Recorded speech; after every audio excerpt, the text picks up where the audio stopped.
자, 오늘 말씀은 지난주에 이어서 말씀이라는 주제로 다시 여러분들과 말씀을 나누고자 합니다. 구약 성경 중에 에스라, 느헤미야 이 두 성경은 바벨론에게 멸망당해서 포로로 잡혀갔던 이스라엘 백성들이 다시 고향으로 돌아오는 귀한 공동체 이야기를 담고 있어요. 이스라엘 백성들은 바벨론에게 멸망당해가지고 포로로 잡혀갔는데 총 3차례에 걸쳐서 잡혀갔습니다. 3번에 나누어서 잡혀갔습니다.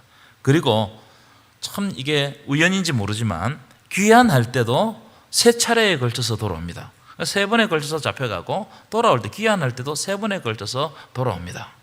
한번 보여주실까요? 1차 귀환은 스룹바벨이라는 유다 총독 주도하에 이루어집니다. 이 스룹바벨은 유다 지파 사람이었습니다. 이분은 돌아와서 1차 귀환자들을 모아가지고 뭘 했냐면은 무너진 성전, 예루살렘 성전이 다 무너졌습니다. 이 무너진 성전을 다시 건축하는 일을 했습니다. 우여곡절 끝에 많은 방해가 있었어요. 우여곡절 끝에 20년 만에 성전을 완공해요. 이 성전을 두 번째 지었다고 해서 제2의 성전, 스룹바벨이 지었다고 해서 스룹바벨 성전이라고 부릅니다. 여러분, 성전을 건축했다는 말은 단순히 성전 건물을 건축했다는 뜻이 아니에요. 성전을 건축했다는 말은 무너졌던 예배를 회복했다는 뜻입니다. 예배 공동체를 다시 새롭게 세웠다는 겁니다. 성전을 세움으로 흩어져 있던 백성들을 모아서 하나님 앞에 예배 공동체로 나아갔다는 거예요. 그래서 여러분, 예배 공동체로 모이는 이 일은 너무나 중요한 일입니다. 여러분, 예배는 우리가 누구인가, 우리의 정체성을 한마디로 설명하는 부분이에요. 내가 누구인가? 나는 예배하는 백성이다. 여러분들은 예배하는 백성임을 믿으시기 바랍니다. 그렇기 때문에 우리가 예배 시간을 너무나 중요하게 여겨야 돼요. 자, 2차 포로기한은 학자 겸 제사장 에스라가 주도했는데 이분들은 돌아와서 뭘 했냐 하면은 에스라 7장 10절 보실까요? 에스라 7장 10절 한번 함께 읽겠습니다. 시작. 에스라가 여호와의 율법을 연구하여 준행하며 율례와 규례를 이스라엘에게 가르치기로 결심하였었더라. 에스라는 학자입니다. 학자. 학자는 서기관이에요. 서기관은 뭐 하는 사람이냐면은 성경을 필사하고 성경을 보존하는 사람입니다. 후대에 성경을 남겨주는 사람입니다. 그래서 에스라는 하나님의 말씀, 이 성경을 연구해가지고 하나님의 백성들에게 가르치기로 결단하고 귀환한 거예요. 오늘 본문에도 아마 에스라가 이때는 나이가 많아졌던 것 같은데 오늘 본문에도 에스라가 나무 강단에 서서 하나님의 말씀을 선포하는 거예요. 제3차 포로기한은 유다 총독 느헤미야에 의해서 이루어졌습니다. 띄워보실까요? 예. 느헤미야는 돌아와서 무슨 일을 했느냐? 우리가 잘 알려진 것처럼 무너진 예루살렘 성벽을 재건합니다. 무너진 성벽이, 예루살렘 성벽이 다 무너졌습니다. 주변의 예루살렘 주변에 살았던 이방 민족들이 예루살렘 성을 무너뜨려 버렸습니다. 그러니까 어떻게 되겠어요? 성 안에 못 살잖아요. 예루살렘 백성들이 흩어지기 시작한 겁니다. 여러분, 무너진 성벽을 재건했다는 말은 단순히 성을 쌓아 올렸다 이런 뜻이 아니에요. 성벽을 재건했다는 말은 무너졌던 하나님의 백성들의 삶을 재건했다는 뜻입니다. 삶을 재건했다. 성벽을 다시 쌓음으로 하나님의 백성들의 생명과 재산을 지키고 정치와 경제적인 안정을 도모하고 특별히 신앙의 거룩성, 그러니까 이 예루살렘 성 안에는 예루살렘 성전이 있단 말이죠. 그래서 신앙의 거룩성과 신앙의 회복을 유지시키기 위해서 성을 쌓은 거예요. 이 성 쌓는 것이 그냥 건축하는 게 아닙니다. 이 성을 쌓는 것은 하나님의 백성들의 삶을 다시 세워간다 이런 뜻이 있는 겁니다. 성을 쌓으면 안전해지겠죠. 안전해지면 이제 흩어졌던 하나님의 백성들이 성으로 다시 돌아오는 겁니다. 이렇게 성벽을 재건하니까 이웃 민족들, 성을 무너뜨렸던 민족들이 가만두겠어요? 안 두겠어요? 엄청난 방해를 합니다. 만약 너희들이 계속해서 성벽을 쌓는다면 군대를 이끌고 와서 전쟁을 일으킬 것이다. 이렇게 막 협박을 하는 겁니다. 그래서 이 백성들이 어떻게 했느냐? 백성들의 반은 성을 지키는 거예요. 성을 파수하는 거예요. 그리고 반은 일을 하는 거예요. 그리고 일하는 사람, 이 반이 일을 하는데 일하는 사람도 어떻게 일을 했느냐 하면 안심할 수 없으니까 비상이잖아요. 그래서 한 손에는 무기를 들고 한 손으로 일을 했어요. 밤에는 잠을 자지 못했습니다. 적들이 기습할까 봐. 잠을 자지 못하고 성을 지켰어요. 여러분, 이 일이 쉬운 일이겠어요? 어려운 일이겠어요? 너무나 어려운 작업이었습니다. 다 달라붙어가 해도 이게 어려운 작업인데 반은 일하고 반은 지키고 또 한 손에는 무기를 들고 한 손으로 성을 지었다 이 말이에요. 그런데 참 기적적인 일이 일어났어요. 며칠 만에 성벽을 완공하느냐 하면은 52일 만에 성벽을 완공합니다. 이 놀라운 일이죠. 이 기적 같은 일이 발생한 겁니다. 여러분, 준비만 해도 52일 이상은 걸렸을 겁니다. 그렇겠죠? 그렇기 때문에 이 성벽이 재건된 이 일은 사람이 한 일이 아니에요. 하나님이 그 일을 주관하셨습니다. 아멘이십니까? 하나님께서 하나님의 백성들을 세워가시는 거예요. 그래서 이런 기적을 주시는 겁니다. 이렇게 예루살렘 성벽 공사가 끝나니까 백성들이 다시 성으로 돌아오기 시작했어요. 무슨 말이냐면 백성들의 삶이 회복되고 예루살렘 성 안에서 안정을 찾아가기 시작했다 이 말이에요. 제가 이 대목에서 여러분들에게 한 가지 질문을 해보겠습니다. 성벽을 쌓으면서 백성들이 하나 되었습니다. 각처에 흩어져 있던 백성들이 다시 예루살렘으로 모여들기 시작했습니다. 그러니까 예루살렘이 옛 모습을 되찾고 그리고 아주 강한 예루살렘으로 탈바꿈하기 시작했습니다. 힘을 가지기 시작했단 말이에요. 그러니까 주변 민족들이 두려워하기 시작했어요. 경계합니다. 뿐만 아니라 백성들의 삶은 예전보다 무너졌던 그 성벽에서 살았던 그 삶보다 안정을 누리고 평안하게 되었어요. 자, 이 정도 하면 영적으로 만족할 수 있을까요? 이 정도 하면 됐잖아요. 이 정도 하면 우리의 삶이 좀 나아졌잖아요. 여러분, 우리의 신앙도 가만히 보면 이 정도에 머물러 버리는 경우가 허다합니다. 예컨대 좋은 대학 가면, 좋은 직장 가지면, 내가 가지고 있는 문제들이 해결되면 거기서 믿음의 도전을 멈춰버리는 경우가 대부분이에요. 더 이상 기도하지 않습니다. 하나님께 매달리지 않아요. 하나님을 찾지 않습니다. 왜냐하면 내 문제가 다 해결되었기 때문에. 문제를 해결받기 전까지는 기도도 열심히 하고 기도 요청도 하고 막 그래요. 안달을 합니다. 그러다가 어느 순간 문제가 해결되어 버리면 더 이상 기도하지 않습니다. 하나님을 찾지 않아요. 내가 아쉬울 때만 하나님을 찾는 거예요. 하나님을 내 문제 해결해 주는 그런 분으로 여기는 겁니다. 여러분, 이런 신앙을 무속이라고 그러는 거예요. 이런 신앙을 무속이라고 그래요. 여러분, 많은 사람들이 점쟁이를 찾아가고 무당을 찾아가서 구슬하는 이유가 뭐예요? 어떤 특별한 내 삶에 있는 어떤 특별한 문제를 해결하기 위해서 찾아가는 겁니다. 그런데 그 문제가 딱 해결되잖아요. 더 이상 찾아가지 않습니다. 찾아갈 필요가 없죠.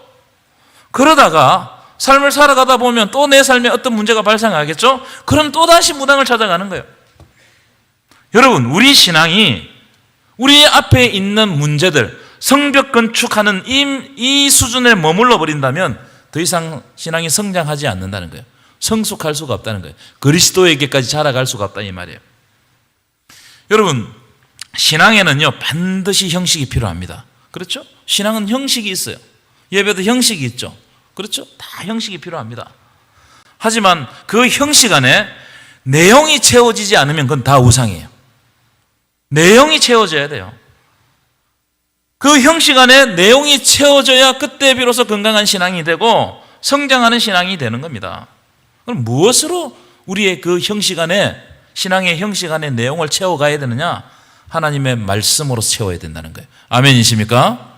하나님의 말씀으로 우리 신앙의 형식들을 채워가야 돼요. 제가 지난주에 읽었던 아주 중요한 말씀입니다. 한번 말씀을 읽어볼까요? 제가 읽어드리겠습니다.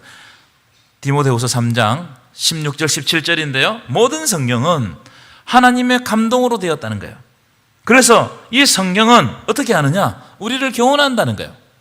우리를 책망한다는 거예요. 때때로 책망합니다. 찌릅니다. 말씀을 읽을 때 찔림이 있어요.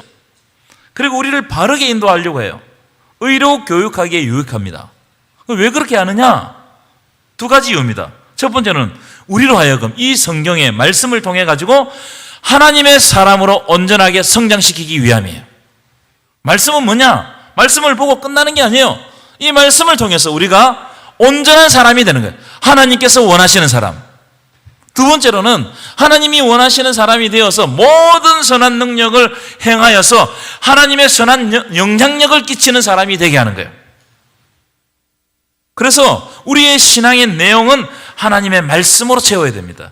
우리 한번 띄워보실까요? 한번 우리 금방 주셨던 말씀 한번 우리가 큰 소리를 읽었으면 좋겠는데요. 디모데후서 3장 16절 17절 함께 읽겠습니다. 시작. 모든 성경은 하나님의 감동으로 된 것으로 교훈과 책망과 바르게 함과 의로 교육하기에 유익하니 이는 하나님의 사람으로 온전하게 하며 모든 선한 일을 행할 능력을 갖추게 하려 함이라. 아멘이십니까? 여러분, 하나님의 말씀이 여러분들을 성장시키기를 간절히 축원합니다. 오늘 말씀은 두 가지 주제를 가지고 말씀을 나누겠습니다. 오늘 말씀 안에는 첫 번째 주제는 뭐냐면은 말씀을 사모하라. 한번 따라합시다. 말씀을 사모하라. 여러분, 우리가 하나님의 말씀을 사모할 때 그때 그 말씀이 하나님의 말씀으로 들려져요. 말씀을 사모하지 않으면 절대로 하나님의 말씀이 내 마음에 새겨지지 않습니다. 그런데 말씀을 사모하면 하나님의 말씀이 나에게 주시는 말씀으로 받게 돼요. 여러분, 말씀을 사모하시기를 축원합니다. 여러분, 한번 우리가 무너지잖아요. 어떤 형식으로든지 무너지면 그것을 그 무너진 것을 다시 세우는 일은 너무나 힘듭니다. 2008년 2월에 최모씨라는 사람이 우리나라 국보 제1호 숭례문에 불을 질렀어요. 여러분, 이 사건 아시죠? 몇 시간 동안 불을 껐냐 하면 5시간 동안 불을 껐습니다. 이 소방관들이 150명이 출동했다 그래요. 5시간 불을 껐습니다. 1층은 10%가 탔어요. 그런데 2층은 95%가 타버렸습니다. 완전히 전소됐다고 볼 수 있습니다. 자, 지금 보시는 것이 지금 보여주는 장면인데, 여러분, 탈 때는 금방 타버려요. 5시간만 다 타버렸습니다. 이걸 다시 복구하는데 몇 년 걸렸겠어요, 여러분? 몇 년 걸렸겠어요? 5년 걸렸습니다. 5년. 이걸 복구하는데 5년 걸렸어요. 돈은 얼마나 들었느냐? 270억 들었습니다. 우리 교회 사람들은 270억이라고 해도 눈 하나 깜짝 안 합니다. 다시 한번 270억 들었습니다. 감사해요. 제가 무슨 말씀을 드리려고 하냐면은 한번 무너지면 복구하는 것이 힘들단 말이에요. 복구하는 것이. 여러분, 이스라엘 백성들이 신앙이 무너졌습니다. 그래서 포로로 잡혀갔습니다. 그 신앙이 무너진 이유 가운데 가장 중요한 이유가 뭐냐면 그들이 하나님의 말씀에 불순종했기 때문에 그들이 포로로 잡혀간 거예요. 신명기 28장 보면 축복과 저주가 나옵니다. 그래서 신명기 28장은 축복과 저주장이라고 그래요. 신명기 28장에 하나님의 복이 어떻게 임하는가, 이걸 우리들에게 보여줍니다. 자, 1절입니다. 중요한 말씀이니까요. 우리 함께 읽었으면 좋겠습니다. 시작. 내가 내 하나님 여호와의 말씀을 삼가 듣고 내가 오늘 내게 명령하는 그의 모든 명령을 지켜 행하면 내 하나님 여호와께서 너를 세계 모든 민족 위에 뛰어나게 하실 것이라. 그 다음 2절입니다. 시작. 내가 내 하나님 여호와의 말씀을 청종하면 이 모든 복이 내게 임한다는 거야. 무슨 말입니까? 하나님의 백성들이 하나님의 말씀을 듣고 지키고 행하고 청종하면 하나님께서 복을 주시겠다고 약속하셨어요. 복의 키가 뭐냐? 하나님의 말씀이단 말이에요. 이걸 우리들에게 보여주는 겁니다. 여러분, 하나님의 말씀을 듣고 지키고 행하고 청종하여 복받는 인생 되시기를 간절히 축원합니다. 자, 그러면 저주는 어떻냐? 저주의 경우 저주 똑같아요. 자, 신명기 28장 15절입니다. 함께 읽겠습니다. 시작. 내가 만일 내 하나님 여호와의 말씀을 순종하지 아니하면 내가 오늘 내게 명령하는 그 모든 명령과 규례를 지켜 행하지 아니하면 뭐라고요? 이 모든 저주가 내게 임한다는 거예요. 하나님의 말씀에 순종하지 아니하면 저주가 임한다는 거예요. 여러분, 복의 기준도 하나님의 말씀이에요. 그렇죠? 그런데 저주의 기준도 뭐예요? 하나님의 말씀인 겁니다. 하나님의 말씀을 듣고 순종하느냐 순종하지 않느냐, 여기에 복과 저주가 있다 이 말이에요. 신명기 28장은 그걸 분명하게 우리들에게 말씀하고 있습니다. 자, 그런데 만약 하나님의 말씀에 순종하지 아니하면 여러 가지 저주가 임하는데 그 저주의 내용 중에 이런 내용이 있어요. 하나님의 말씀에 순종하지 않으면 어떤 저주가 임하느냐? 자, 신명기 28장 36절, 37절 제가 읽어드릴게요. 하나님의 말씀에 순종하지 아니하면 이 말씀을 딱 달아놓고 여러분 보세요. 여호와께서 내가 내게 세울 내 임금을 너와 내 조상들이 알지 못하는 나라로 끌어가시리니 무슨 말이에요? 포로로 잡혀간다는 거예요. 하나님의 말씀에 순종하지 아니하면 포로로 잡혀간다는 겁니다. 그래서 거기 가가지고 네가 목석 여러 가지 우상을 섬기게 만든다는 거예요. 이게 저주잖아요. 37절입니다. 함께 읽겠습니다. 시작. 여호와께서 너를 끌어가시는 모든 민족 중에서 네가 놀람과 속담과 비방거리가 될 것이라. 그곳에서 고통을 받게 한다는 거예요. 무슨 말입니까? 이스라엘 백성들이 포로로 잡혀간 이유는 그들이 하나님의 말씀에 순종하지 않고 하나님을 떠나버렸기 때문이에요. 이걸 분명하게 이야기하고 있어요. 하나님의 말씀을 떠나버리니까 하나님의 말씀이 그들을 통치하지 못하는 거예요. 여러분, 우리는 말씀에 통치받는 백성들입니다. 옛날에 왕이 어떻게 통치했습니까? 왕이 말하면 백성들이 어떻게 순종하는 거예요. 그렇게 통치하는 거예요. 하나님의 말씀도 똑같아요. 하나님의 말씀이 우리를 통치하는 거예요. 그런데 하나님의 말씀이 통치하지 못하면 그들이 우상에게 통치받게 하신다는 거예요. 이게 악순환되는 겁니다. 이게. 자, 그런 의미에서 이스라엘 백성들이 바벨론으로 포로 잡혀갔다는 것은 하나님이 내리신 저주다 이 말이에요.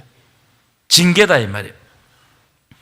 여러분, 이스라엘 백성들이 이렇게 하나님을 떠나버린 벌로 몇 년 동안 포로 생활을 한 줄 아세요? 70년 동안 포로 생활을 70년 동안. 무슨 말이냐? 하나님의 말씀에 불순종함으로 무너진 신앙을 다시 세우는데 회복시키는데 몇 년이 걸렸단 말이에요? 70년이 걸렸단 말이에요. 70년이.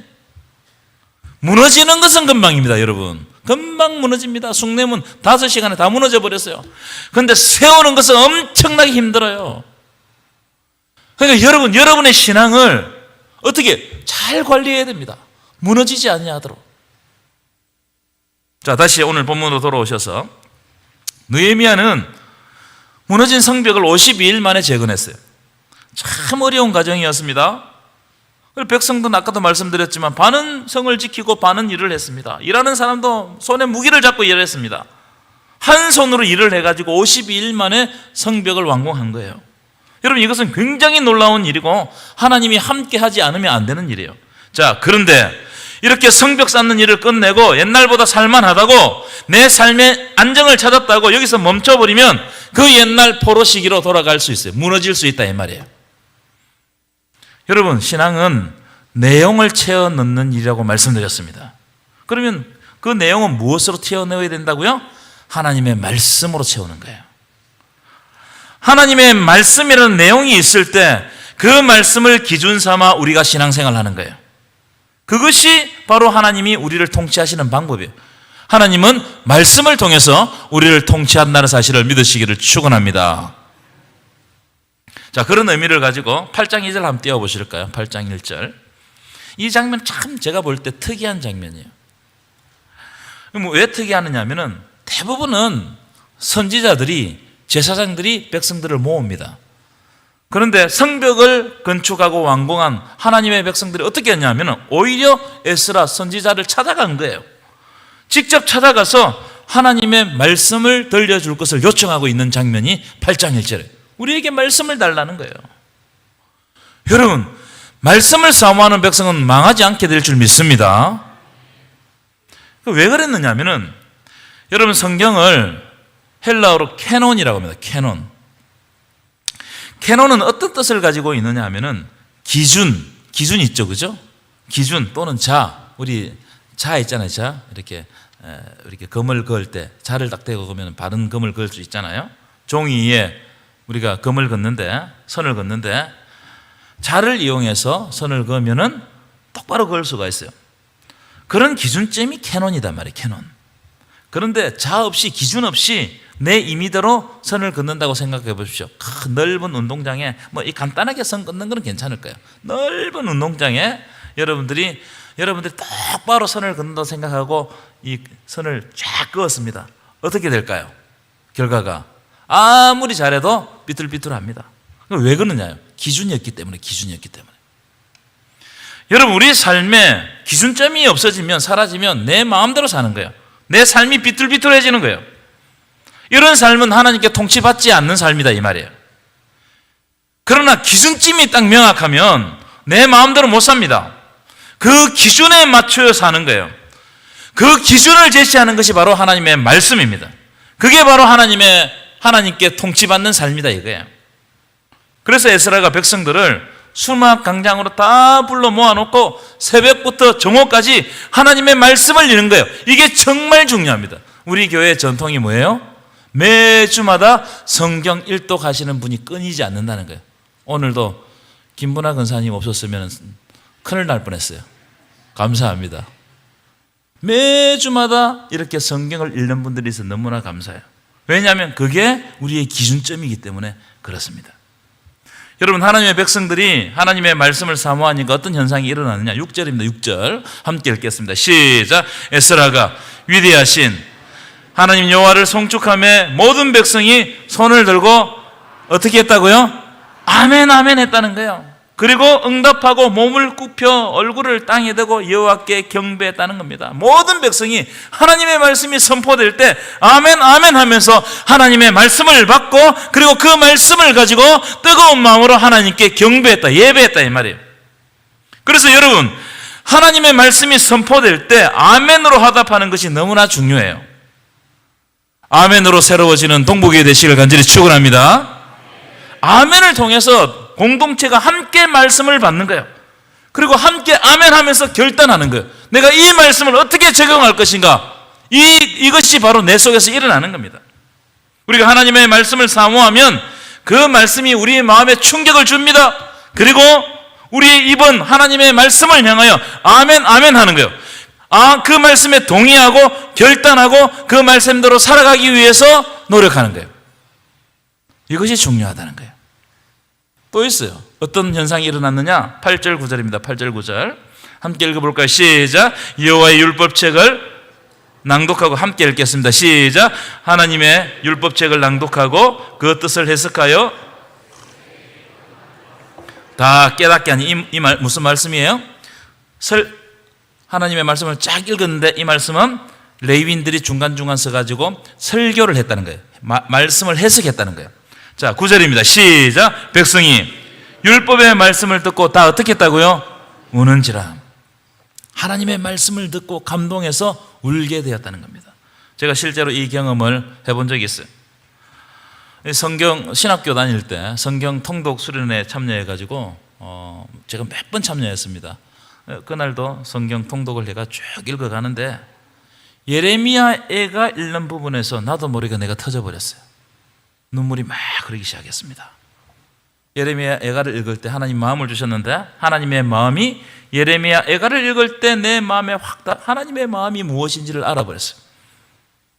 여러분, 하나님의 말씀으로 말미암아 우는 역사가 일어나기를 축원합니다. 여러분, 하나님의 말씀 앞에 두고 우는 것 너무나 좋은 겁니다. 왜냐하면 그 말씀이 나를 감동했다는 거거든요. 왜 이런 역사가 일어나느냐 하면은 말씀을 사모하니까 이런 역사가 일어나는 겁니다. 하나님은 하나님의 말씀을 통하여 감동을 주십니다. 그런 감동이 우리 안에 있으면 그분의 말씀을 기준 삼아 우리의 삶을 수정하는 거예요. 그 말씀이 그냥 들었다가 흘러가버리는 것이 아니고 그 말씀이 살아 역사하시니까 감동이 되고 그 감동된 그 말씀을 붙잡고 살아가려고 우리가 애를 쓰는 거예요. 그럴 때 하나님의 통치가 우리의 삶 가운데 일어난다는 거예요. 여러분, 이런 하나님의 말씀의 역사가 여러분 삶 가운데 흘러넘치시기를 간절히 축원합니다. 두 번째, 하나님을 기뻐하라. 하나님을 기뻐하라. 한번 따라합시다. 하나님을 기뻐하라. 여러분, 우리는 하나님을 어떻게 인식합니까? 혹시 꿈으로 인식해요? 환상으로 인식합니까? 그런 것들은 다 불완전합니다. 완전한 게 아니에요. 우리는 하나님을 성경 말씀을 통해서 그분이 어떤 분인지를 알게 되는 거예요. 이것이 가장 정확하게 하나님을 인식하는 방법입니다. 오늘 말씀을 보시면 이스라엘 백성들이 하나님의 말씀을 보고 듣고 울었다고 기록되어 있죠? 저는 두 가지 이유로 울었다고 생각해요. 첫 번째, 회개의 눈물이었을 것이라고 추정합니다. 왜냐하면 하나님의 말씀 앞에 서면요, 우리의 죄가 숨김없이 드러나요. 우리의 삶이 그냥 까발려지는 것 같아요. 그래서 하나님 말씀 앞에서 통회하는 겁니다. 두 번째 눈물은 하나님의 크신 은혜와 사랑을 하나님의 말씀을 통해서 경험하게 하기 때문에 울 수밖에 없는 겁니다. 수문학 광장에서 하나님의 말씀을 들은 하나님의 백성들은 그동안 환난 가운데서도 성벽을 쌓게 하시고 다시 하나님의 도성 예루살렘으로 불러서 복받는 인생 되게 하신 하나님의 은혜에 감사했을 거예요. 그러니까 눈물이 나는 겁니다. 제가 좋아하는 말씀 중에 제가 여러 번 설교에서 인용한 말씀이 있습니다. 어떤 말씀이냐면 하박국 3장 16절 17절인데요. 한번 보실까요? 비록 무화과 나무가 무성하지 못하며 포도나무에 열매가 없으며 감람나무에 소출이 없으며 밭에 먹을 것이 없으며 우리의 양이 없으며 외양간에 소가 없을지라. 무슨 말입니까? 내 손에 아무것도 없단 말이에요. 내 손에 아무것도 없어요. 내 손에 환난이 많단 말이에요.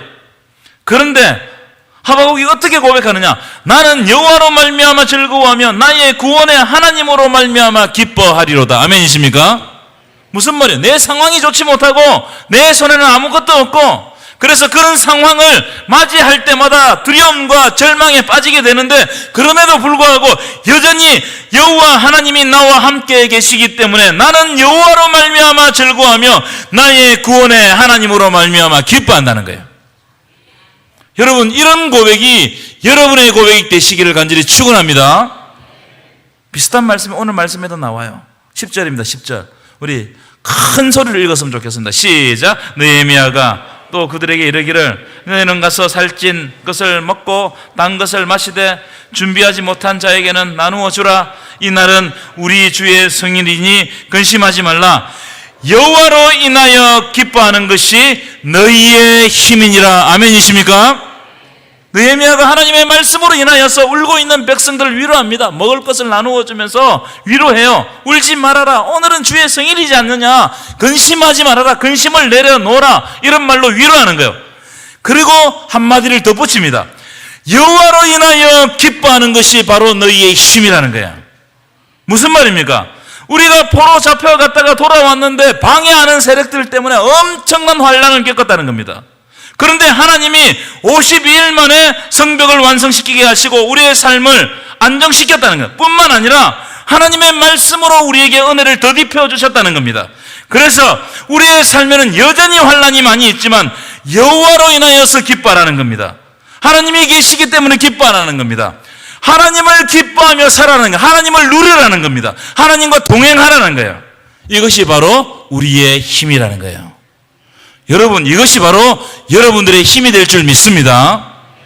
하나님께서 계시기 때문에 절대로 절망해서는 안 됩니다. 살아계신 하나님은 어떻게 역사하실지 몰라요. 우리의 상황을 어떻게 바꾸어 가실지 몰라요. 여러분들은 무엇을 기뻐하세요? 돈을 많이 벌었을 때, 좋은 학교와 직장 들어갔을 때, 여러분이 원하는 바를 여러분들의 소원이 다 이루어졌을 때 기뻐합니까? 물론 기뻐해야 되죠. 하나님이 감사의 제목을 주셨기 때문에 그것도 분명하게 기뻐해야 됩니다. 그러나 그리스도인들이 정말 기뻐해야 될 것은 우리가 낙망하고 있는 이 순간에도, 좌절하고 있는 이 순간에도 하나님은 우리를 떠나지 않으시고 우리를 붙들어 주시고 우리와 함께 하시고 여전히 구원의 은혜를 내려주신 예수로 말미암아 우리가 구원받고 언제나 동행해 주실 것을 확신하기 때문에 우리가 기뻐하는 거예요. 아멘이십니까? 여러분, 이것을 여러분들이 믿는다면 이 믿음을 여러분의 후대에게 전수하고 전승하시기를 간절히 축원합니다. 이 사명이 우리에게 있는 거예요. 이 명절은 그래서 이런 의미가 우리들에게 있는 거예요. 여러분, 여호와로 말미암아 기뻐하는 것이 여러분의 힘이 되시고 여러분의 가정의 힘이 되시기를 간절히 축원합니다. 여호와를 말미암아 기뻐하는 것은 말씀을 통해서입니다. 그래서 여러분, 말씀을 깊이 읽으시고 선포되는 말씀에 귀를 기울이세요. 어느 날 나도 모르는 사이에 하나님께서 말씀해 주셔서 내 삶을 회복시킬 수 있어요. 결론입니다. 이번 한 주 살아가실 때 하나님의 말씀을 사모하시기를 축원합니다. 그리고 하나님으로 말미암아 기뻐하는 삶을 사시기를 간절히 축원합니다.